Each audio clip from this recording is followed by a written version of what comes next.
ഖാദി ഈ ഗ്രാമത്തിൽ അദ്ദേഹത്തിന്റെ കാല് ചവിട്ടിയിട്ടുണ്ട്.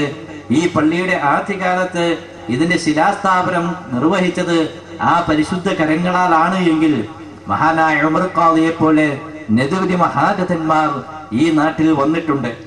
അതാ ഈ സദസ്സും സ്റ്റേജും നിൽക്കുന്നതിന്റെ തൊട്ടകലെ അവിടെ കാണുന്നൊരു മഖബറ ഈ പ്രദേശത്ത് ജീവിച്ച വലിയൊരു സൂഫി വര്യന്റേതാണ്. അങ്ങനെ എത്രയെത്ര പാരമ്പര്യം ഇവിടെ നമുക്ക് ഓർക്കാനുണ്ട്. 10-15 വർഷങ്ങൾക്ക് മുമ്പ് ഈ പള്ളിയിൽ ഞാൻ ഒരു ചടങ്ങിന് വരുമ്പോൾ കേരളത്തിന്റെ സൂഫി മണ്ഡലത്തിൽ നിറഞ്ഞിരുന്ന മഹാനായ ഇ.കെ. ഉമർ ഖാദിരി അവരുകളെ ഈ പള്ളിയിൽ വെച്ച് കണ്ടത് ഓർക്കുക.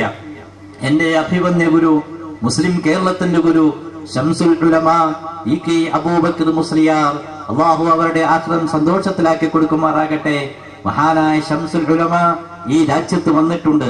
അങ്ങനെ കേരളം കണ്ട പ്രധാനികളായ ആലിമീങ്ങളും സൂഫി വര്യന്മാരും ഔലിയാക്കളും ഒക്കെ പലപ്പോഴായി ഈ നാട്ടിൽ വരികയും അവരിൽ പലരും ഈ പള്ളിയുടെ പാർശ്വങ്ങളിൽ അന്ത്യവിശ്രമങ്ങളും ചെയ്യുന്ന ഇസ്ലാമിക പാരമ്പര്യം നിറഞ്ഞു നിൽക്കുന്ന ഈ പ്രദേശം, ഇവിടെ തീർച്ചയായിട്ടും ഒരു ഇസ്ലാമിക മുന്നേറ്റം ഉണ്ടാകണം. യുവാക്കൾ ഇസ്ലാമിക ബോധം വേണം, ഇസ്ലാമിക പ്രവർത്തനം വേണം, വൈജ്ഞാനിക പ്രവർത്തനം വേണം. പ്രത്യേകിച്ച് മരിച്ചുപോയ നമ്മുടെ ആ ചെറുപ്പക്കാർ, അവരുടെ സ്മാരകങ്ങളായി ഈ രാജ്യത്തെ മറ്റു യുവാക്കളും അവരൊക്കെ പോയ ലോകത്തേക്ക് പോകേണ്ടവരാണ് എന്ന ഒരു ഓർമ്മ നമുക്കെല്ലാവർക്കും ഉണ്ടാകണം.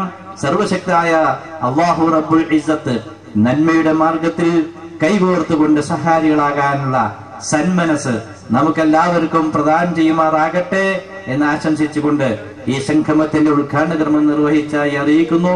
വആഖിറു ദഅവാനാ അനിൽ ഹംദുലില്ലാഹി റബ്ബിൽ ആലമീൻ.